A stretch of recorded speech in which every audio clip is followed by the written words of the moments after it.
आज के क्लास में आप सभी का बहुत बहुत स्वागत है। तो आज हम लोग पढ़ेंगे लीनियर प्रोग्रामिंग। हम लोग पढ़ रहे थे क्लास 12 का एक चैप्टर है linear programming. Exam exercise number 12 का है ये और इसका आज 4 नंबर प्रॉब्लम हम लोग करेंगे। इसके पहले हमने 3 प्रॉब्लम जो है ऑलरेडी सोल्व किया है और इसका जो कुछ जो एग्जाम्पल का पार्ट है उसको भी मैंने सोल्व किया है, जाकर उसको ज़रूर देखिए। उससे अगर आप एग्ज़ाम दे रहे हैं क्लास 12 का तो उससे काफ़ी फ़ायदा होगा आपको। तो आज का जो है प्रॉब्लम हम लोग सोल्व करते हैं। तो देखिए सबसे पहले यहाँ पे क्या है, minimize z equal to 3x plus 5y। 3x plus 5y का वैल्यू हम लोगों को निकालना है z। तो इसके लिए हम लोगों को क्या करना होगा, z का वैल्यू निकालना है। z जो है डिपेंडेंट है किस पे, x पे और y पे। ये सब इंडिपेंडेंट वैल्यू, डिपेंडेंट वैल्यू ये सब ना आपको बहुत काम आता है। ये सब चीज़ मैं आपको बाद में डिस्कस करूँगी। तो z का वैल्यू किस पे डिपेंड कर रहा है, x पे और y पे। तो जब तक x का और y का वैल्यू हम लोग नहीं निकालेंगे तो z का वैल्यू नहीं निकलेगा। तो कहाँ से निकालेंगे, ये जो दिया हुआ है such that 3x plus 3y greater than equal to 3 and x plus y greater than equal to 2, x y greater than equal to 0। इसी से हम लोग एक्स वाई का वैल्यू निकालेंगे। इसको सोल्व करके भी हम लोग निकाल सकते हैं, लेकिन यहाँ पे जो क्वेश्चन रहता है वो हम लोगों को ग्राफिकली सोल्व करना रहता है। इसको हम लोग डायरेक्ट इक्वेशन को सोल्व करके एक्स वाई का वैल्यू निकाल सकते हैं और इसको पुट कर सकते हैं, लेकिन इसमें हम लोग को मिनिमम वैल्यू निकालना है।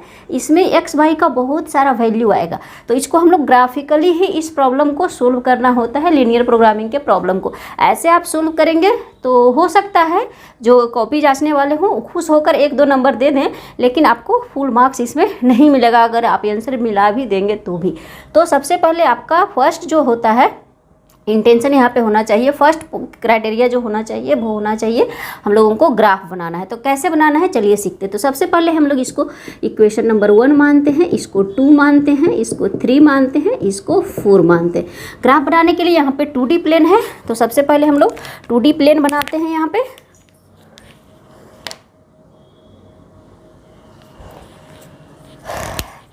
तो ये है मेरा x एक्सिस, ये है मेरा ये है मेरा x एक्सिस, ये है मेरा y एक्सिस, ये है मेरा ओरिजिन। इंटरवल आप ले सकते हैं, यहाँ पे देखिए छोटा नंबर है तो हम लोग ये तो 0 हो गया, जिसका कोऑर्डिनेट हमेशा 0 0 होता है। यहाँ 1 ले सकते हैं, 2 3 4 5 अप टू 5 हम लोग लेते हैं। अपने अकॉर्डिंग आप ले सकते हैं, जितना बड़ा रहेगा उतना बड़ा आप इंटरवल ले सकते हैं और जितना प्रॉब्लम आप सोल्व करेंगे उतना अच्छा आपके लिए होगा। यहाँ पे निगेटिव हम लोग नहीं ले रहे हैं, क्योंकि यहाँ पे देखिए x y greater than equal to 0, यानी कि हम लोगों को जो भी ग्राफ बनाना है वो हम लोगों को फर्स्ट क्वाड्रेंट में ही बनाना है, सेकंड थर्ड फोर्थ में हम लोगों को नहीं जाना है। तो उसको हम लोग क्यों इसमें दिमाग लगाएं, ठीक है। तो ये हो गया मेरा, ये फर्स्ट इक्वेशन मेरा क्या है, x plus 3y greater than equal to 3। तो इस इक्वेशन को हम लोगों को इक्वलिटी में कन्वर्ट कीजिए, यानी x plus 3y equal to 3। कैसे हम लोग इक्वेशन लिखेंगे, डायरेक्ट आप स्ट्रेट लाइन का इक्वेशन लिख सकते हैं, लेकिन अगर आप नए हैं तो आपको समझ में नहीं आएगा। तो सबसे पहले x का वैल्यू 0 कर दीजिए तो y का वैल्यू निकल जाएगा। तो y मेरा क्या हो जाएगा 1। अगर हम लोग y का वैल्यू 0 करते हैं तो x का वैल्यू क्या हो जाएगा 3। तो अगर हम लोग x का 0 वैल्यू करते हैं वैल्यू, तो हम लोगों को कहाँ मिलेगा, x कहाँ 0 होता है, y एक्सिस पे। तो मेरा पॉइंट जो मिला है वो यहाँ मिला है, यानी कि पॉइंट मेरा मिला है 0 और 1। तो इसको हम लोग 0 1 दे सकते हैं, हाँ। और y को वैल्यू y को 0 कर दिए तो x का वैल्यू मेरा मिला है यहाँ पे, तो 3 0। इसका कुछ नाम दे दीजिए, यहाँ पे O है तो यहाँ पे जनरली A और इसको हम लोग B दे देते हैं, ठीक है। अब दोनों पॉइंट को मिलाइए, दोनों पॉइंट को बस रनिंग हैंड से मिलाना है। इस तरह से हमारा जाएगा, ये यहाँ से होकर जाएगा। सपोज ये यहाँ पे 3 था, ठीक है। अब यहाँ पे एक चीज़ देखिए, यहाँ पे 2 कंडीशंस आता है, या ग्रेटर देन इक्वल टू या फिर लेस देन इक्वल टू। तो यहाँ पे हम लोगों का ग्रेटर देन इक्वल टू है, यानी ये जो लाइन है वो पूरे इसको 2 पार्ट में जो है हम लोगों को डिवाइड कर रहा है, ये नीचे वाला एरिया और ऊपर वाला एरिया। तो हम लोगों को ग्रेटर देन है, मतलब ये ऊपर वाला एरिया लेना है, न कि नीचे वाला। ये चीज़ का हम लोगों को ग्राफ जब बनाते हैं तो ध्यान रखना है, ठीक है। ग्रेटर देन इक्वल टू है तो उसको लेना है। नेक्स्ट लाइन का इक्वेशन हम लोग बनाते हैं, x plus y equal to 2। तो x 0 रखेंगे तो y इक्वल टू 2, y अगर 0 कर देंगे तो x इक्वल टू 2। तो क्या हो गया, x 0 करेंगे तो यहाँ पे y इक्वल टू 2। तो यहाँ पे क्या हो जाएगा, यहाँ पे आ जाएगा 0 और 2, और y 0 कर देंगे तो x मेरा 2 यहाँ पे आ जाएगा, यहाँ पे आ गया 2 0। इसका भी नाम दे दीजिए, इसका C नाम दे दीजिए, इसका D नाम दे दीजिए। अब दोनों लाइन का दोनों पॉइंट को मिला देंगे, हम लोगों का इक्वेशन मिल जाएगा, मतलब ये मिल जाएगा। देखिए इस तरह से हम लोग 2 से ही पास करेगा, दोनों 2 से जा रहा है, थोड़ा सा यहाँ पे टेढ़ा मेढ़ा हो जा रहा है। जब आप अच्छे से स्केल से बनाएंगे तो अच्छे से बनेगा। ये हो गया मेरा इक्वेशन। ये लाइन का इक्वेशन क्या है, x plus y equal to 2, ये मेरा था x plus 3y equal to 3। ये लाइन का इक्वेशन है मेरा। अब देखिए इसमें भी क्या है, मेरा ग्रेटर देन इक्वल टू 2 है, तो ये जो ब्लू वाला लाइन है, ब्लू वाला जो लाइन का ग्राफ है वो x plus y equal to 2 greater than, मतलब ये भी जो जाएगा वो ऊपर ग्राफ जाएगा, ये मतलब ऊपर वाला ग्राफ होगा। अब ये दोनों ग्राफ में जो कॉमन है वो हम लोगों को लेना है, और ये कटिंग पॉइंट जो इंटरसेक्टिंग पॉइंट है उसको हम लोगों को निकालना है, इसको हम लोग ई मान लेते हैं। तो इंटरसेक्टिंग पॉइंट कैसे निकालना है, सिंपली क्या करना है, हम लोगों को इक्वेशन को सोल्व करना है, इंटरसेक्टिंग पॉइंट मिल जाएगा, एक्स वाई का वैल्यू मेरा मिल जाएगा। तो सिंपल है, इसको सोल्व कीजिए, यानी इन इक्वलिटी को इक्वलिटी में कन्वर्ट कीजिए। x plus 3y equal to 3, x plus y equal to 2, यहाँ पे माइनस कीजिए, कट जाएगा, यहाँ पे 2y equal to 1, y equal to मेरा क्या आ गया, half, y equal to half आया, यानी x इक्वल टू मेरा क्या आ जाएगा, किसी भी इक्वेशन में रख दीजिए, 2 minus half minus equal to 3/2। दो वैल्यू आ गया मेरा, x का वैल्यू 3/2 और y का वैल्यू 1/2। आप सोल्व करके देख सकते हैं, मैं ऑलरेडी सोल्व करके रखी हुई हूँ। तो x का वैल्यू आ गया 3/2 और y का वैल्यू हाफ। ऐसा नहीं है कि इंटीजर में आएगा, फ्रैक्शन में भी वैल्यू आ सकता है।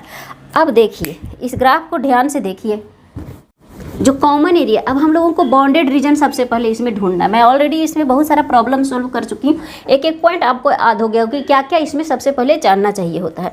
तो सबसे पहले हम लोगों को यहाँ पे देखिए बाउंडेड रीजन, बाउंडेड रीजन कौन सा हो जाएगा, जो दोनों ग्राफ में कॉमन होगा। तो सबसे पहले देखिए ये जो एरिया है मेरा इस ग्राफ के लिए कॉमन है, ये मेरा इस ग्राफ के लिए कॉमन है। तो सबसे पहले इस ग्राफ से हम लोग यहाँ पे एक इंडिविजुअल ग्राफ बनाते हैं, उससे आपको समझ में आ जाएगा। देखिए यहाँ पे तो एक जो है वो यहाँ पे थोड़ा बड़ा बड़ा मैं ले रही हूँ, क्योंकि यहाँ पे लाइन जो है डिस्टेंस थोड़ा बड़ा रहेगा तो अच्छे से ग्राफ दिखता है। 3 तक का ही हमको ज़रूरत है, ज़्यादा है नहीं, तो ज़्यादा मैं ले नहीं रही हूँ। तो सबसे पहला जो ये पॉइंट है वो O है, 0 0 है। ये सबसे पहला जो लाइन का ग्राफ है x plus 3y equal to 3, वो 1 से क्रॉस किया है और 3 से क्रॉस किया है, 1 और 3 से, यहाँ से। तो इस तरह से जाएगा, आप पहले डॉट डॉट डॉट डॉट कर लीजिए तो अच्छे से मिल जाएगा। ये जो है वो इस तरह से गया है ग्राफ, ठीक है। इसका ऊपर वाला एरिया आएगा, ये मैं नहीं कर रही हूँ। यहाँ पे जो एक लाइन है ये 2 से कट किया है, ये 2 से कट किया है, यानी इस तरह से आएगा ग्राफ, डॉट डॉट से करके इस तरह से ग्राफ जो है वो मेरा इस तरह से आएगा। और ये मेरा कटिंग पॉइंट है E, जिसका वैल्यू आया है 3/2 हाफ। ये वैल्यू मेरा था, ये वैल्यू था मेरा A.30, B पॉइंट था मेरा 0.1, C पॉइंट था मेरा, C पॉइंट इसको मान लेते हैं 2.0, D पॉइंट मेरा मान लेते हैं, D था मेरा 0.2, E पॉइंट मेरा आ गया 1 और 2। अब देखिए दोनों में जो कॉमन एरिया है वही मेरा क्या है, कॉमन रीजन जो है वो मेरा बाउंडेड रीजन आएगा। तो ये देखिए इसका ऊपर वाला, इसका ऊपर वाला, तो ये वाला जो है वो मेरा बाउंडेड कॉमन है, ये इसके ऊपर जो है वो मेरा बाउंडेड रीजन है, ये मेरा ऊपर होगा, ये बाउंडेड रीजन आएगा। ये मेरा क्या है, बाउंडेड रीजन, बाउंडेड रीजन इसको बोलते हैं। ये लिखना जरूरी है, एग्जाम में ये लिखना जरूरी है, ठीक है। ये नहीं लिखिएगा तो आपको हो सकता है एक आध नंबर काट लिया जाएगा। तो बाउंडेड रीजन लिखना जरूरी है कि एरिया दिखाना है और लिखना ये मेरा बाउंडेड रीजन है। अब इसमें कॉर्नर पॉइंट्स देखिए, जो पॉइंट जो है बाउंडेड एरिया को टच कर रहा है वो मेरा क्या है, कॉर्नर पॉइंट्स है। तो कॉर्नर पॉइंट्स मेरा क्या आ गया, देखिए E पॉइंट आ गया मेरा, A पॉइंट, A, E और D, 3 ही मेरा कॉर्नर पॉइंट है, A, E और D। A, E, D मेरा क्या है, कॉर्नर पॉइंट्स है। तो यहाँ पे लिख सकते हैं। अब इस ग्राफ का हमको ज़रूरत नहीं है, इधर ही हम लोग मिटा के लिखते हैं। कॉर्नर पॉइंट्स मेरा क्या क्या आया,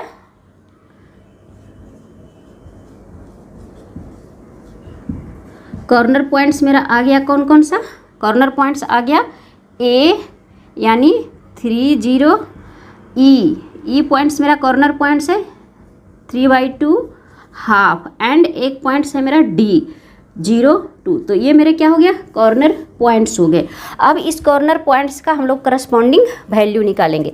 तो इसको भी लिखेंगे इस तरह से। कैसे बनाते थे, एक चार्ट बनाएंगे।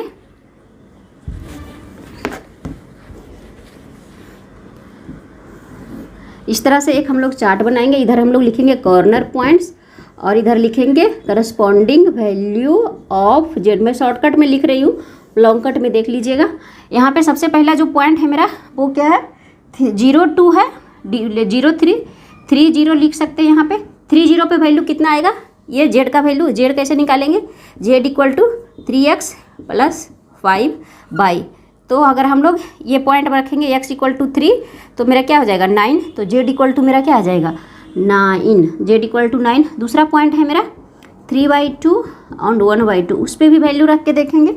उस पर वैल्यू रख के देखिए, मेरा वैल्यू है 3/2 + 5 × हाफ, देन 9/2 + 5/2 यानी 14/2 यानी 7। वैल्यू मेरा क्या आएगा, 7 आएगा। वैल्यू यहाँ पे मेरा क्या आएगा, 7। सोल्व कीजिएगा तो वैल्यू मेरा क्या आ जाएगा, 7 आएगा। इस पे वैल्यू मेरा कितना आया, 7 आया।